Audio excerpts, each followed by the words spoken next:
So This Is Love by For Curious Dad on AO3. Episode 29, Chapter 12, Before Exams. From that incident, things may have turned back to normal, yet it was different. Like Sero's view about Todoroki, he started to see Todoroki as a stubborn and fragile person that needed to be constantly looked out for.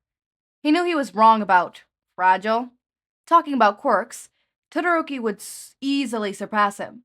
But hey, strong quirks didn't decide everything. If strong quirk, why faint? However, he was right about the stubborn part. Todoroki still denied bringing the incident up to neither his old man nor his Nissan. It was not that serious. So Sero voluntarily took part in reminding and inspecting Todoroki's schedule. Obviously, as a high schooler, not to mention they couldn't meet, Sero couldn't do much, but he believed in Todoroki following his sincere advice. He was right again. After witnessing Sero's first time angry with him, Todoroki honestly didn't want it to repeat again. He would rather do something to see Sero grin than make him sad. Therefore, Todoroki accepted Sero's continuous texting and calling to check up on him, just like before, and yet somehow felt more comfortable and easy to share his day with Sero. Important stuff like reporting immediately to Sero when it was time to eat/rest, and even trivial things like how he saw a cat at school. Turned out it was not one, but two cats, or how he had helped Nissan bring groceries back home. On the one hand, he was afraid that Sero would find it boring or too much. Well, he couldn't help it. No matter how many times Sero reassured him that he loved to hear whatever the story was, Todoroki still feared being judged, or worse, denied. He knew somehow he lacked basic social skills, like when he couldn't understand jokes or slang that his peers used, which led to some occasional when people laughed at him behind his back for his flat ass honestly. He was aware that their laughter didn't mean any harm, but he wished for the better. On the other hand, though, hanging out a lot and seeming like they were comfortable with each other, especially after Todoroki spilled the tea about his family. Yet, frankly, most of the time Sero and Todoroki talked about were 1. Manga, since it was the only thing that connected them in the first place.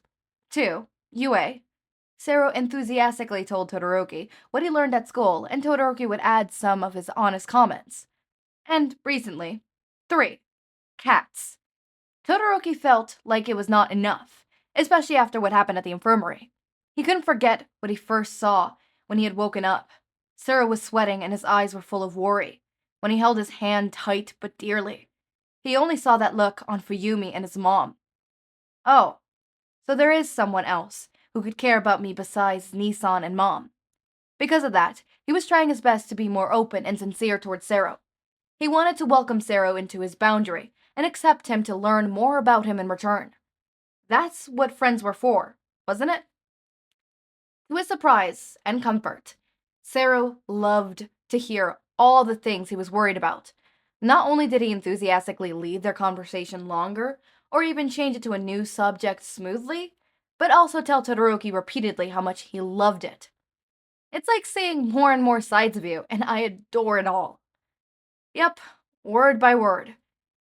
He also felt the same way, like when he found it interesting to know that the foreign language he overheard Sero use sometimes was Spanish, or when he kept imagining when Sero first found out about his quirk by a sneeze, and a shot of tape came out of his elbows by surprise. And even funnier, later, when his mom used his own tape to fix his toy. He slowly realized himself looking forward to Sero's messages with ecstacy every time a notification popped up on his screen. Unfortunately, this time, his mood shattered to pieces when he saw the old man's message instead of Sero's. Another boring reminder to do his best for the upcoming exam. He just left him on scene as usual, tucked away his phone, and headed towards class. He hated to admit it, but he knew he had the same confidence that his old man had. Of course he could do it. Shouto! Lend me some of your time. An arm clenched over his shoulder, stopping him in the middle of going back to class. Toya-senpai, When did you come back? Just today's show. But hey, let's talk things out a little bit. Where have you been, senpai? It's been long since we last met. Todoroki asked Toya as soon as they got into their secret and comforting hideout during lunch. Sero told me that you guys talked while we were in the movie theater. Why were you there and didn't say hi to me? So, one question at a time. I can't tell you where I've been because I don't feel like it, and I told that plain kid it was none of your business. Toya quickly settled into his spot, and was about to take a nap as always, missing Todoroki's frown when he heard plain kid. And now, here we are, talking. Doesn't matter if we met or not, right? Okay, so what do you want to talk about? Say, I heard a funny rumor about a cutie pie. A little bit aloof and cold from freshman year. It's preparing to transfer to UA. You didn't happen to know who this one is, do you? Really? Is there someone else who will transfer to UA too? What do you mean? You want to go to UA? Yes, I'm actually preparing for my transfer. Do you know who this student is? Maybe they could be future classmates of the hero course. Ah, so it must be you. This makes your senpai really sad, Shouto. Why didn't you tell me first? Toya sat up to look at Todoroki, his hands closed over his chest with a painful expression, faking a heart attack. You were away, and I didn't know how to contact you. Why do you know it's me? Are you okay, senpai? Of course I'm not, Shouto. Your dear senpai is the last one to know about your transfer? You let a whole bunch of strangers know about it before me? I'm heartbroken. Toya smirked. Oh, I understand now. You're faking it. But why? Focus. That's not important. Toya dropped the act as soon as he found out it wasn't entertaining anymore. Tell me honestly, are you really going to UA? Are you sure? He looked like his usual nonchalant self that didn't care one bit when it was the end of the world. Nevertheless, the voice was shaking and eyes looking at Todoroki seriously, mixed with anger and malicious intent lurking underneath, waiting for an answer. Yes. Todoroki then saw his rage was about to escape. One blink, his senpai turned back to his calm self. The senior then turned back to Todoroki and lay down once again. After all your efforts of running away, why did you decide to come back down that path? Todoroki hesitated. Toya was right. Why did he do that? Just then, a familiar face with a mischievous grin came across his mind like a flash, with echoes of a time long ago conversation. I have my reasons. Tell me. I can't. Not yet. Well then, I have my answers. Good luck, hero. Toya, will we see each other again if I go to UA? Very fast and bold of you to drop honorifics, kiddo.